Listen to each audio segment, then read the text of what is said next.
thoughtful and well-structured presentation. Now, I would like to call Team Sikkim, followed by Tripura.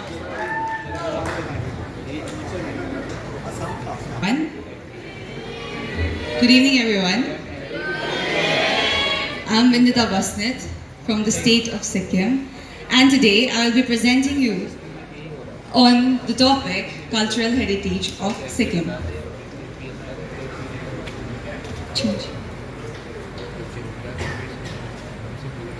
Sikkim originates from the word Sukkim, and it is a Lepcha word. Su, where Su means new and Kim means palace, indicating that Sikkim was once seen as a peaceful and sacred kingdom. Similar to Arunachal's tribe like Nishi, Monpal and Adi, in Sikkim we have communities, and the three main communities are Lepchas, Bhutias and Nepalis. Apart from this, we even have Christianity, but Christianity is very minor. Lepchas are the original inhabitants of Sikkim. They were originated in Sikkim. Then comes our Bhutias. They are the immigrants from Tibet. So when they immigrated from Tibet to Sikkim, the Lepchas, since they are very welcoming to people, what they did was they allowed Bhutias to stay in Sikkim, and that's how they originated. And the Nepalis are also migrated, immigrants migrated from Nepal to Sikkim in search of job opportunities, and since then they have been living there.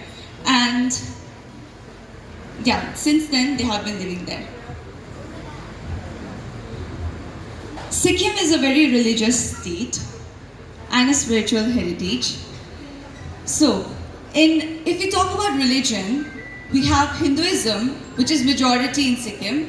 Majority of the people follow Hinduism, and key sites like Kirateshwar Temple and Ketchiperi Lakes are the main grounds to worship God. Then we have Buddhism. Sikkim follows the Vajrayana Buddhism. And then we also have indigenous beliefs, like there are Kirati community that consists of Rai, Limbu and Gurums, and more have their own and they have their own ancestral gods that they worship. If we talk about festivals celebrated in Sikkim, celebration of festivals like Losar, Tihar and Christmas brings unity in this diverse state of Sikkim.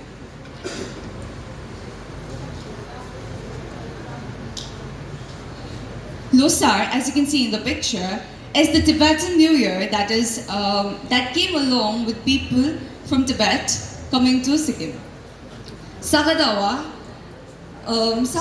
is an event where you celebrate the birth, enlightenment, and the nirvana, or the death of Lord Buddha that comes with the Buddhism community. Then we have Panglapsol.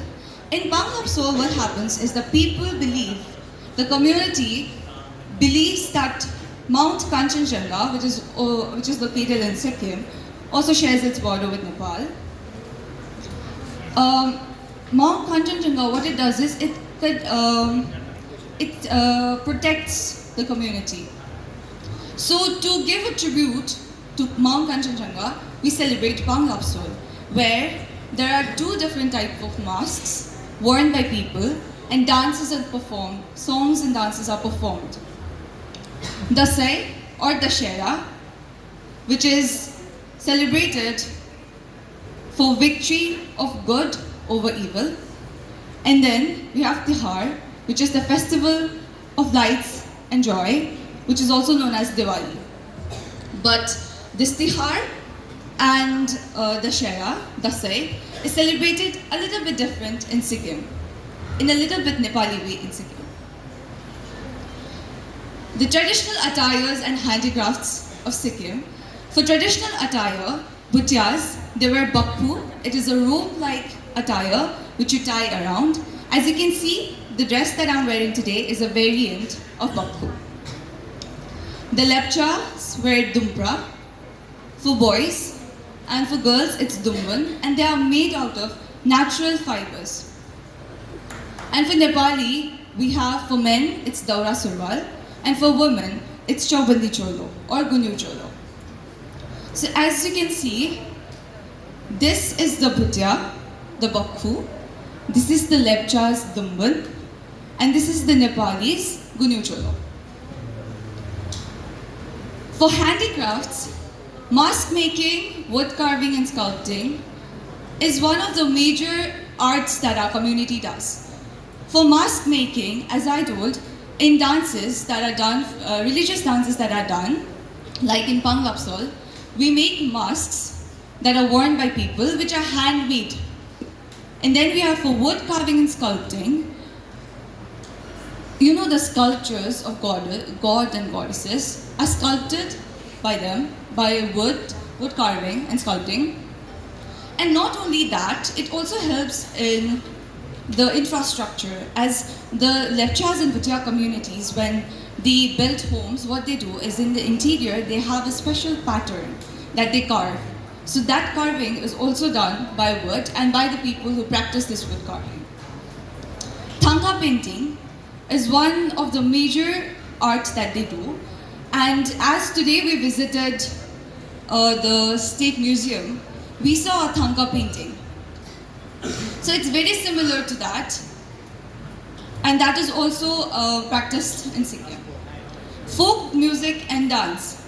For folk dance, we have Maruni, which Nepalis mainly dance with plates of brass in their hands, which in Nepali we call it kaskothal.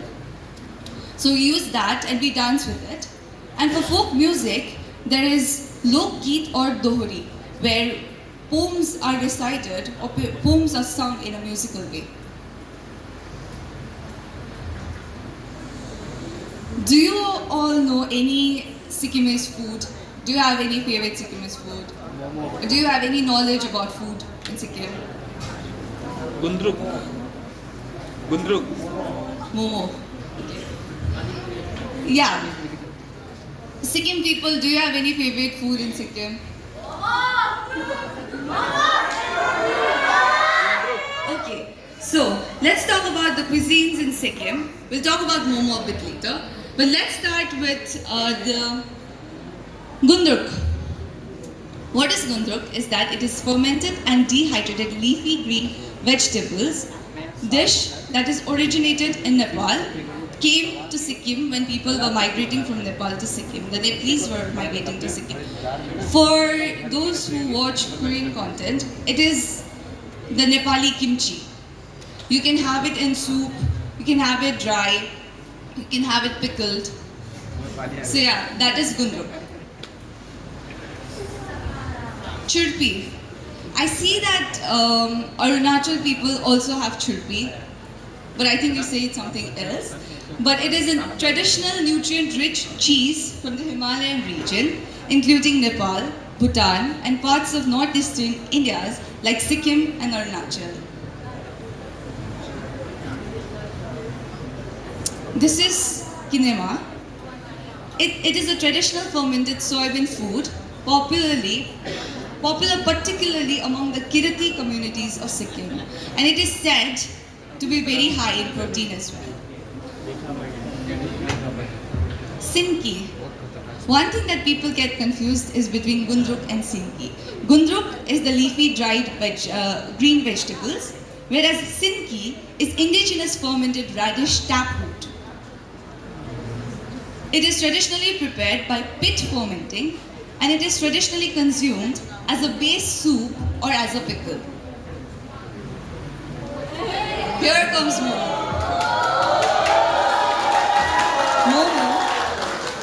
Momo is a type of steamed or fried or grilled dumpling from Tibetan and Nepali cuisine. So this also came along with the Tibetan people that migrated to Sikkim and the Nepali people that migrated to Sikkim.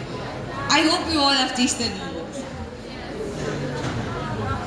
Sel roti.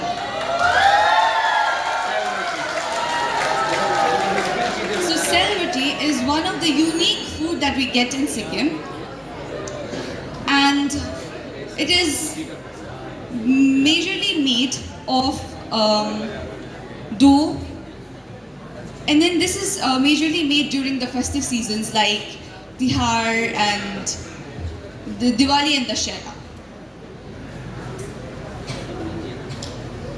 Coming to architecture of Sikkim, Sikkim's architecture is also influenced highly by our communities, where Lepcha houses are primarily built with bamboos, Bhutia houses are constructed with stones, and Nepali houses were constructed with mud. Bhutia and Buddhist culture, as I told already, they have like encarved wooden windows, and they have vibrant murals like paintings depicting the religious stories and symbols. The Nepali culture, as you can see, it is made out of mud and bamboos. Now we talk about monasteries. If you love monasteries, Sikkim could be heaven for you, because we have a lot of monasteries in Sikkim. They are rooted in traditional Tibetan Buddhist architectural principles. They use local natural materials like stone, wood, and practical designs like sloping roofs for heavy rainfall, snow, and inwardly slanting walls for stability. And the colors that they use here symbolize the preachings of Lord Buddha. At the end, to conclude, Sikkim may be a small state, but its cultural heritage is extremely rich and diverse.